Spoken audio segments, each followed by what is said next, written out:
So we're back for day 2 of the Elmer Trail. So we've come down to the park, started in exactly the same way. Madam's just finishing off her banana.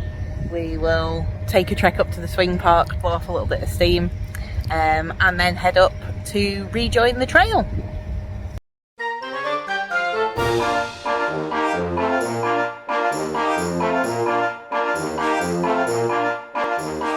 We walked through the park past Bancroft Towers, and I was saddened to see the climbing holds had gone.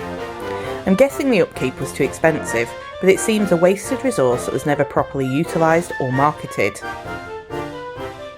Trying my best to keep my sidekick safe in the sun, I was pleased when she fell asleep.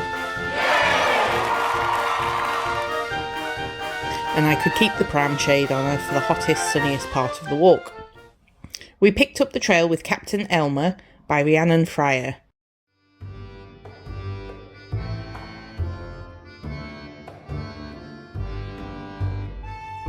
I'm not quite sure about the moustache, if I'm honest, but I loved the skull and crossbones on his bum.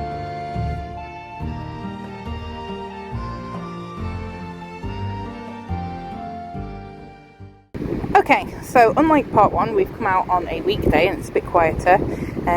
Bean is asleep currently, so hopefully that will remain the case while we get up to Manchester and past Central Pier. Also a little different today is we've got a time limit because we're actually getting a lift home, so that'll help. But it does mean that I think it's unlikely we will get all of these that are possibly on our route. So there's our next Elmer, outside, well opposite the Manchester,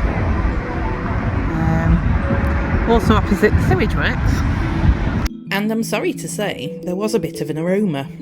However, Illuminations by Jenny Pierce more than made up for that. This sculpture is a celebration of light that Blackpool is famous for. Once again, Elmer's bottom seems to have received as much attention as his front. We continued our journey on the glorious Blackpool Promenade, and passing the entrance to Central Pier, spotted the third Elmer of the day.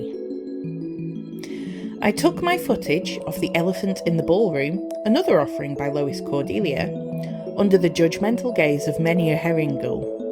The inspiration here is fairly self-explanatory, with fanciful images of elephants dancing around the iconic structures of the town.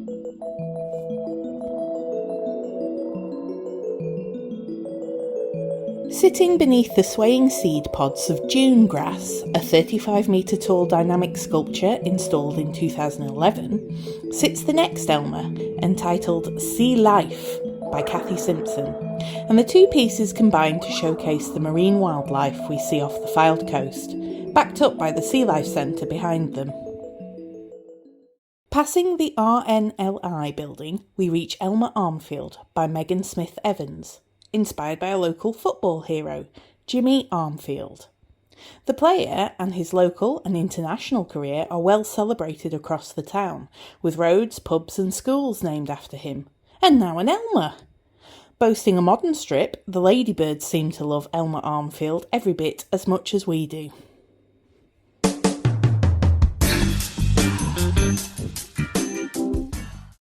After taking a more unusual view of Armfield Elmer, I turn my attention to Coral Island over the road. So there's the Armfield Elmer, and over the road got the one in front of Coral Island. Again, hiding behind some bins. There seems to be a lot of Elmer placed near bins. Well, that's Bubs awake, just in time as we meet Captain Coral. Captain Coral by Jane Lewin is the second pirate-themed Elmer we have encountered today. Additional loot was to be found inside the venue in the form of some more school Elmer. Wow. Nearly missed them, but that's really clever, incorporating them in the display. These could easily be missed if you are not a buccaneer in possession of a treasure map, but luckily the app has kept us right so far and enabled us to find the Elmer. So I'm going to go and look for these guys because I've noticed that the schools ones seem to be inside places. And then we'll hit up the town centre going through Hounds Hill. We went in the tower's main entrance, somewhere I've not actually been since I was a little girl, and I'd forgotten how stunning the interior actually is. We were directed to the Elmer, positioned in exquisite surroundings. This is the one that I actually saw getting designed in the school.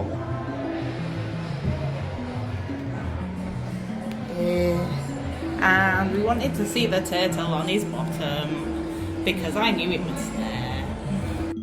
But the hunt for the turtle on the Westminster Elmer left me wondering what other details I might have missed in other school Elmer. Perhaps I will get the opportunity to see them in the farewell parade. Moving into the town properly, we passed Waterstones, where it was only fitting that some literature-related Elmer were found, after which we stopped for a snack. Can I interest you in some more orange? Oh, it needs putting directly in your mouth. And Bean was delighted to make some new friends.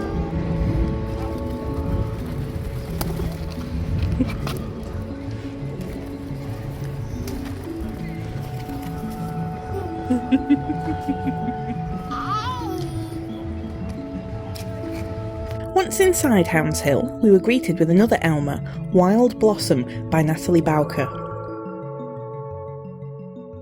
We enjoyed the beautiful colours and particularly the eye detail, but this appears to be in the wrong place on the app. You can see where we were from the blue location beacon. We definitely have logged. Looks like it might be in the wrong place. As a result, and because we were running out of time, there is a school herd located in Hounds Hill we have yet to collect, but we carried on to our final stop at Elmer HQ.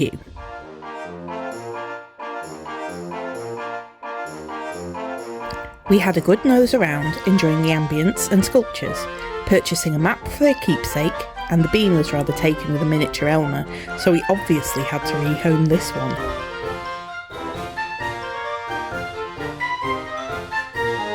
We then made our way to the pickup point, where our guest appearance collected us, loaded us up as quickly as possible before heading home with just over half the trail completed. And that takes us to the end of our second chapter. Hope to catch you at the next one.